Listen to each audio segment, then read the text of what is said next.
Aujourd'hui, nous allons parler de cinéma. Merci. Nous allons parler avec un expert, Bibi Beret-Petrovski. Merci. C'est lui qui connaît tous les films, les récents et les anciens. Merci. Nous allons traiter du sujet avec des extraits. Merci. Je pense que vous serez rassasiés. Merci. Alors, avec moi en studio, Bibi Beret-Petrovski. Salut, Bibi. Bonjour, le superficiel qui connaît rien. Ça commence bien. Es-tu allé au cinéma dernièrement? Oui, je suis allé au cinéma toute la semaine. D'ailleurs, je sens le popcorn à plein nez, comme tu as pu le remarquer. Oui. Et toi, t'es allé, Gilles?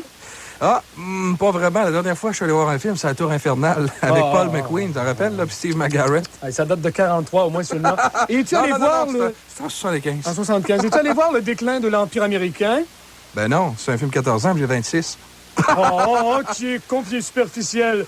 Bon, écoute, je viens de parler de la suite, ou en fait du remake du déclin de l'Empire américain de Denis Arcand. Ça a été repris, ce film-là, Arrête donc, par le jeune André Melançon, celui qui a fait La Guerre des putes il y a quelques années. Oui. Et il nous revient avec une version pour tous, une version pour les jeunes, les tout-petits, du déclin de l'Empire américain. Alors, tu sais, le genre de film, un film de Mursk. Oui. Et c'est un film qui s'adresse aux tout-petits. Et j'ai justement apporté un extrait. Ça s'appelle, un instant, Le dessin de l'Empire américain. Et on écoute ça ensemble. Ça va, Dominique, que Rémi puis moi, on s'aime fort. C'est vrai, hein, Rémi? Ben oui. C'est même pas vrai, Louise. L'autre jour, Rémi puis moi, on a joué aux fesses. Puis Rémi, là, il m'a montré son zizi. Arrête de brailler comme un bébé, Lala. On va rester amis, OK? C'est pas parce qu'on aime quelqu'un qu'on n'a pas le droit de montrer son zizi à ses amis. Hey, vous autres, depuis le début de la récréation, vous parlez des fesses? Moi, quand j'ai envie de le montrer, mon pépé, je baisse mes culottes puis j'arrête d'en parler. Bon, arrive ici, Louise. Hey, les gars, j'ai pissé rouge. Ah oui?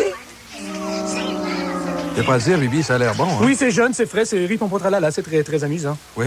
Est-ce qu'il y a d'autres choses à signaler? Oui, j'ai visionné un autre long-métrage qui, cette fois, relate l'histoire d'un jeune garçon américain qui apprend d'un vieux chinois japonais là, comment travailler les articles de cuir.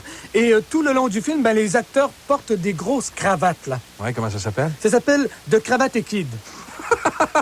Et il y a aussi un autre long-métrage que j'ai vu, si tu permets, Gilles, qui met en vedette cette fois une souffleuse à neige. Ouais? Oui, c'est la suite d'un film connu. Et cette souffleuse déambule dans la Voie lactée à bord d'un vaisseau spatial et tente de faire disparaître un gros banc de neige là sur la planète Neptune. Et on écoute un extrait. There's too much interference. Red 5, can you see them from where you are? No sign of any. Wait, turn it 135. I see them. Hey, ça a l'air bon, hein? Oui, c'est un gros vendeur. C'est quoi le titre? Aliens 2. Avec l'acteur John Hurt. Alors, je pensais que c'était John Deere. T'es superficiel, les farces faciles, là. Bon, Faisant bon, pas taureau, toi, là. Taureau, bon. T'es content, là? T'as fait ta petite blague? Bon. Oui. Ça fait le tour, maintenant? Ben, j'aimerais qu'on parle rapidement peut-être de théâtre. Il y a beaucoup de théâtre actuellement. Oui. Il y a beaucoup de foulards dans l'air. Et j'enchaîne tout de suite avec une pièce dont j'ai apporté un extrait que j'ai enregistré en cachette sous mon banc. Et on écoute ça. Et c'est quoi, cette pièce-là? Quand j'ai vu King Kong.